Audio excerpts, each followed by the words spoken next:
बच्चों, आप सब कैसे हो? उम्मीद करती हूँ आप सब स्वस्थ हो। आज मुझे बहुत खुशी है कि बहुत लंबे समय के बाद बेटा वीडियो बनाने लायक शांत माहौल मिल पाया। आते हैं विषय वस्तु पर कि आज का टॉपिक क्या है। आज का टॉपिक है शिवालिक हिमालय।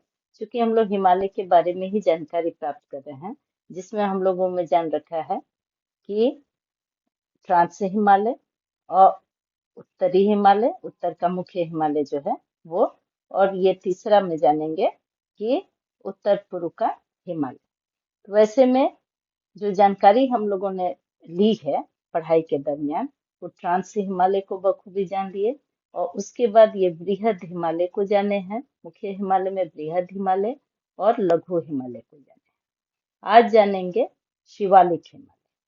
तो शिवालिक हिमालय को जानने से पहले एक चीज को हम लोग ध्यान देंगे कि शिवालिक हिमालय कहाँ स्थित है। तो एकदम हिमालय का जो मुख्य श्रेणी है, इसका बाह्य भाग है, इसीलिए इसको क्या कहा जाता है, बाह्य हिमालय भी कहा जाता है। तो यहाँ पर इसको जो बाह्य हिमालय कहा जा रहा है। फिर निम्न हिमालय, कारण ये निचला हिमालय है, इसकी ऊंचाई कम है, और इसी को शिवालिक हिमालय भी कहा जाता है। तो इस चीज से हम लोग परिचित हुए कि शिवालिक हिमालय को ही बहुत सारे नामों से जाना जाया जा रहा है। और यह जो है, ये लघु हिमालय से दक्षिण में स्थित है। इसकी स्थिति हम लोग आर्क में तो है ही, चापाकार में। तो चूंकि हिमालय की ही स्थिति है चापाकार, चापाकार मीन ऐसा, तो वैसी स्थिति में हम लोग देखेंगे कि यह क्या है, इस लघु हिमालय से, यह लघु हिमालय है, इससे दक्षिण में, तो दक्षिण में स्थित है। और यह जो शिवालिक पर्वत श्रेणी है, ये असतत है। असतत में लगातार नहीं है, इसमें टूट दिखाई दे रहा है, रह रह के कटा हुआ।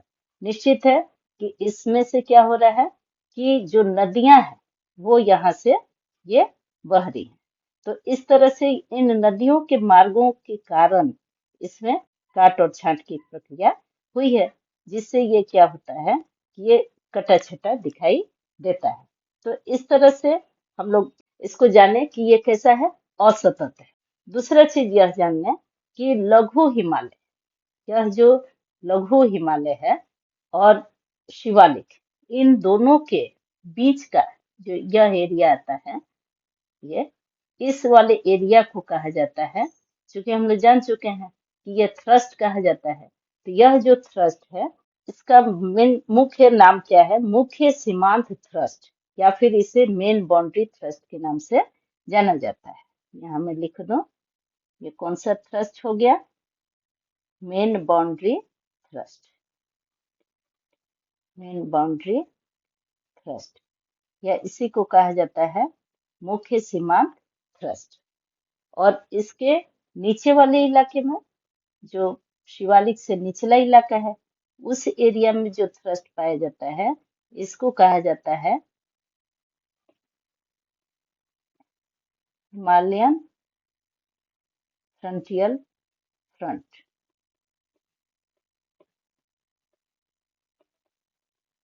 और जो ये शिवालिक दिखाई दे रहा है, ये शिवालिक रेंज, तो इसका जो निर्माण हुआ है, ये किस काल में हुआ है, तो यह हुआ है प्लायोसीन काल, प्लायोसीन काल। इस चीज को आप लोग भूलेंगे नहीं। इसका निर्माण कब हुआ है, प्लायोसीन काल में। यह जो है बेटा, यहाँ पर ये जो नदी दिखाई दे रही है, ये है इंडस नदी, यानी सिंधु नदी।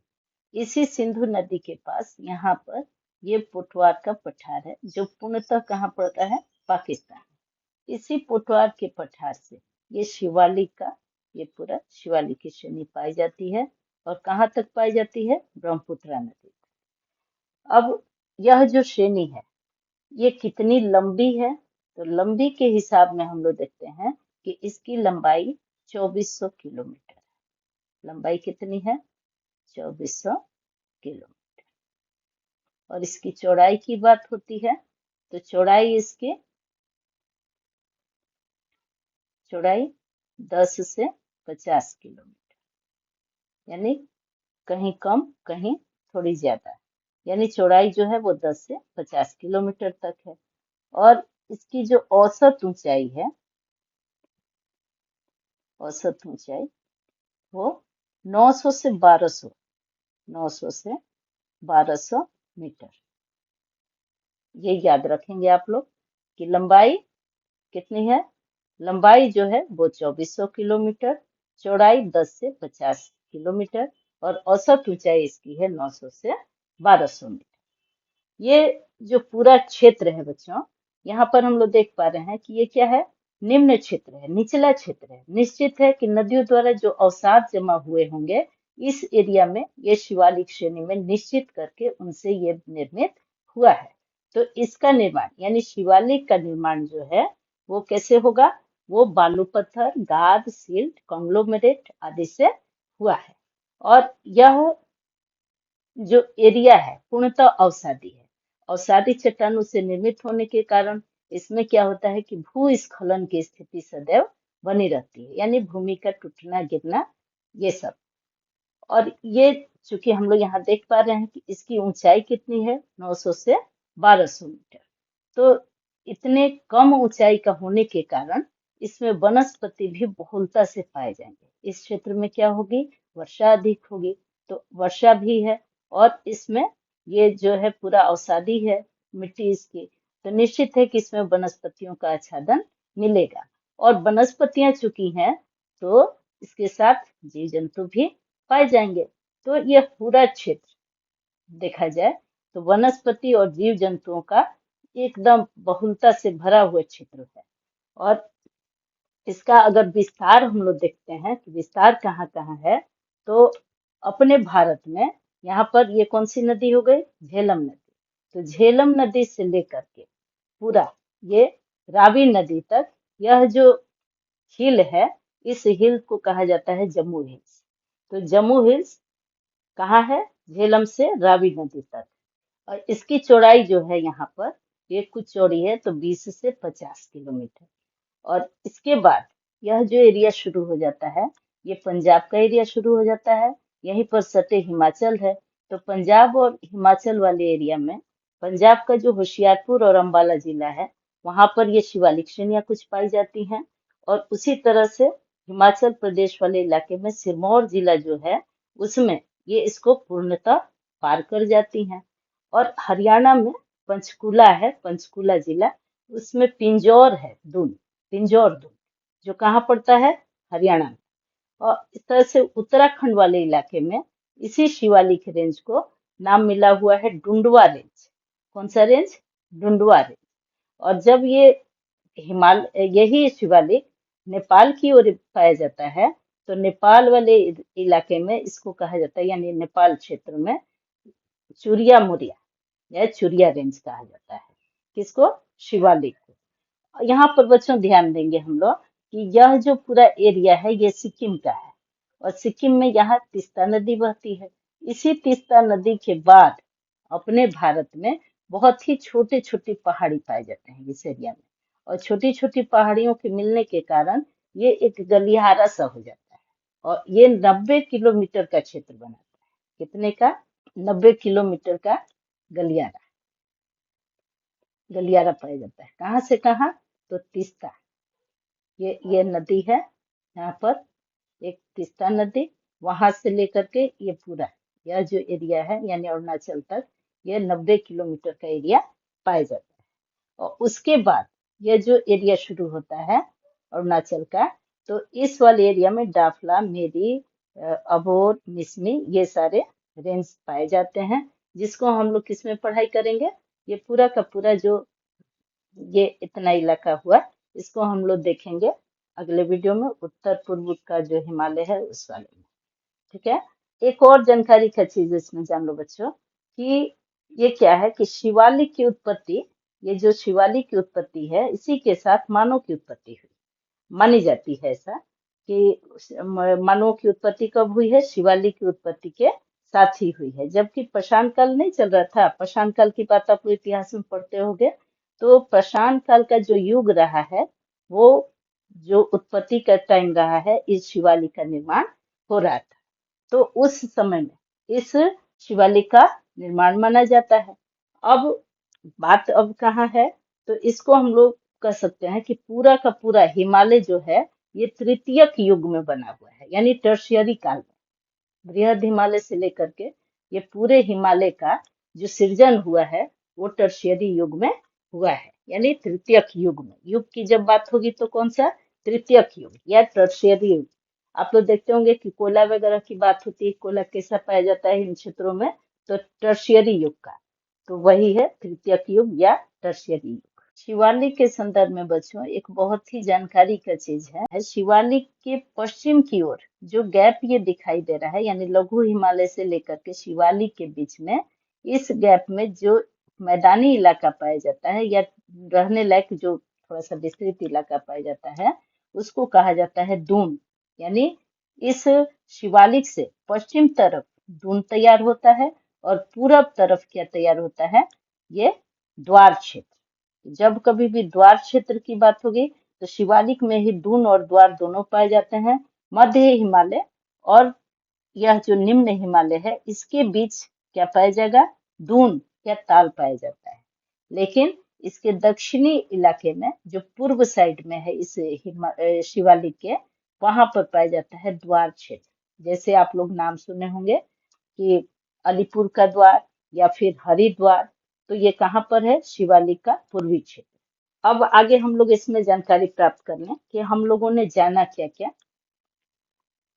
वैसे में देखते हैं कि शिवालिक को ही क्या क्या नाम दिया गया है। शिवालिक को ही कहा गया है बाह्य हिमालय, निम्न हिमालय, इससे परिचित हुए।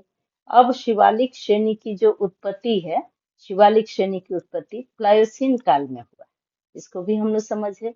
और इस श्रेणी के निर्माण में किन किन का निर्माण इसमें योगदान रहा, तो बलुआ पत्थर, गाद, सिल्ट, कॉन्ग्लोमरेट। कॉन्ग्लोमरेट में बड़े बड़े वैसे पत्थर होते हैं जो गोल चिकने हो जाया करते हैं, उनके जमाव को अवसाद को कॉन्ग्लोमरेट कहा जाता है, का विशेष योगदान है। यह श्रेणी लघु हिमालय से दक्षिण में स्थित है, इसको भी हम लोगों ने देखा कि ये लघु हिमालय से कहाँ है, लघु हिमालय में हिमाचल क्षेत्र, उससे ये दक्षिण में है। शिवालिक श्रेणी के उत्तर में मेन बाउंड्री थ्रस्ट तथा दक्षिण में मेन फ्रंटियल थ्रस्ट, इसी को हिमालयन फ्रंटियल फ्रंट भी कहा जाता है। शिवालिक क्षेत्र में अन्य जीवाश्मों के साथ आदि मानव के जीवाश्म भी पाए गए। वही हम लोग बात जो किए कि जो मनुष्य थे वो गिब्बन थे पहले, और गिब्बन से अब जाकर के जब मानव बने हैं तो उस समय शिवालिक का क्या हो रहा था, आविर्भाव हो रहा था। तो इसमें जीवाश्मों का भी अंश पाया गया है। शिवालिक श्रेणी पाकिस्तान के पुटवार से प्रारंभ हो, अर्थात सिंधु नदी से ब्रह्मपुत्र नदी तक लगभग 2400 किलोमीटर क्षेत्र में फैला है। इसकी चौड़ाई हम लोग जाने 10 से 50 किलोमीटर तक है और ऊंचाई 900 से 1200 मीटर। हिमालय का जो निर्माण हुआ है वो काफी नवीन और युवा श्रेणी है। ये जो हिमालय का जो यह पार्ट है मीन शिवालिक, ये कैसा है, नवीन और युवा है, जो अवसादों से निर्मित, अतः नदियों द्वारा काट छांट अधिक हुआ है। अर्थात यह श्रेणी कैसी है, असतत है, यानी लगातार नहीं है, कटी छटी। शिवालिक हिमालय का उत्तरी ढलान, जिसको पश्चिमी क्षेत्र मैंने बताया, उत्तर का पश्चिमी क्षेत्र, वो चौरस सतह वाली घाटियों को क्या कहा जाता है, दून। और दक्षिणी ढलान पर पूरब की ओर जो पाया जाता है उसको क्या कहा जाता है, द्वार क्षेत्र। उदाहरण स्वरूप कालका दून, देहरादून और हरिद्वार।